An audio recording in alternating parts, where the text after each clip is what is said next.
بسم اللہ الرحمن الرحیم۔ ناظرین السلام علیکم۔ YouTube news channel Kharian gazette میں ہوں گل بخشاش میں۔ کھاریاں کے شب و روز۔ کھاریاں کے شب و روز میں آج کا کالم بعنوان بنیادی حقوق سے محرومیوں کا تذکرہ۔ ناظرین، کھاریاں خوبصورت ترین مزاج، مذہبی اخلاق اور صاحبان کردار شہریوں کا خوبصورت ترین شہر ہے۔ یہ الگ بات ہے کہ کھاریاں کنٹونمنٹ کے حصار میں مختصر ترین میونسپل کمیٹی کا یہ شہر بنیادی مسائل سے دوچار ہے۔ برطانیہ میں مقیم کھاریاں کے صاحب علم شہری چودھری نذیر احمد نے گزشتہ روز دو طویل ترین اور دلچسپ مضامین بعنوان میں نے اپنے محلے میں سوئی گیس کیسے ڈلوائی اور کھاریاں کے اعزاز اور محرومیاں، ان دو مضامین سے مجھے نوازا۔ یہ مضامین فیس بک پر قسطوار قارئین پڑھ بھی چکے ہیں۔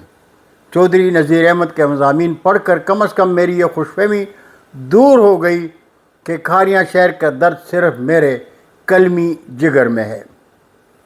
انشاءاللہ بہت جلد چودھری نذیر احمد کے مضامین اپنے لکھے کچھ مضامین اور انٹرویوز کے ساتھ کتابی صورت میں شائع کر کے تاریخ میں امر کر دوں گا۔ ناظرین، کھاریاں شہر میں شہریوں کے بنیادی حقوق سے محرومیوں کا تذکرہ تو میں عام طور پر لکھتا ہوں، شہری بھی جانتے ہیں کہ کھاریاں کے وسائل پر NHA اور پاک آرمی کا قبضہ ہے۔ رہی صحیح کسر بلدیہ کے چیف آفیسر خاور جاوید گجر نکال رہے ہیں اور شہر کے بڑے لوگ خاموش تماشائی ہیں۔ شاید یا تو ان کی دال نہیں گلتی اور یا گلی ہوئی دال کھاتے ہوئے مدہوش ہیں۔ گزشتہ دنوں چودھری علی فرخ مجید نے مسائل سے دوچار کھاریاں کے جوہڑ میں پتھر پھینکا، لیکن شہر کے سفید پوش اپنا دامن بچا کر دور جا بیٹھے اور کہنے لگے علی فرخ مجید سیاسی اکھاڑے کا نابالغ کھلاڑی ہے۔ ہم اخبار نویسوں نے علی فرخ مجید کی سچائی پر قلم اٹھایا، لیکن کھاریاں کی بینچ کے آگے بین بجاتے رہ گئے۔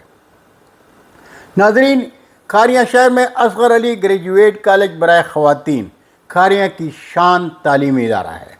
اس مثالی کالج کی پرنسپل میڈم طاہرہ ممتاز ہیں، جو کھاریاں شہر کے شہریوں کے لیے قابل صد احترام ہیں، اس لیے کہ پرنسپل صاحبہ نے کالج کے تعلیمی معیار اور کالج چار دیواری کے اندر کے ماحول کو خوبصورتی کے حوالے سے کھاریاں کی پہچان بنائے رکھا ہے۔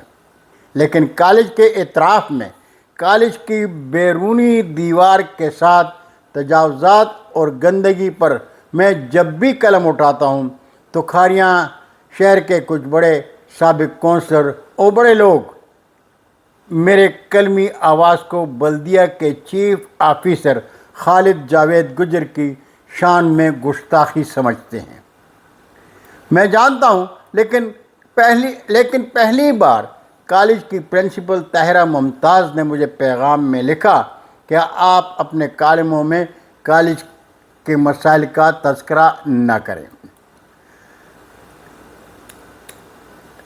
محترمہ کے اس پیغام سے دکھ ضرور ہوا، لیکن دور حاضر کی حکمرانی میں یہی کچھ ہوتا ہے، حق اور صداقت کی آواز کو دبا دیا جاتا ہے، جبکہ مومن یہ بھی جانتے ہیں کہ جابر حاکم کے جبر کی حکمرانی پر خاموشی بھی تو بڑا جرم ہے۔ اور میں کھاریاں شہر کا نمک خوار ہوں، اس لیے میں تو کھاریاں کا درد لکھتا رہوں گا۔ میونسپل کمیٹی کے چیف آفیسر خاور جاوید گجر صاحب، جب تک کالج کے سامنے کا ماحول آپ اپنے دفتر کے سامنے کا سا ماحول نہیں رکھیں گے، اس وقت تک کم از کم میرا قلم آپ کی خود پرستی پر ماتم کرتا رہے گا۔ بہت شکریہ ناظرین، یہ تھا آج کا مختصر کالم۔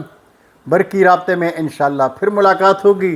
جاتے جاتے درخواست ضرور کروں گا کہ میرے چینل کو سبسکرائب کر کے دوستوں کے ساتھ شیئر کریں اور چینل کی گھنٹی ضرور بجائیں۔ اللہ ہم سب کے پاکستان کا حامی و ناصر ہو۔ اجازت چاہوں گا۔ اللہ حافظ۔ پاکستان زندہ باد۔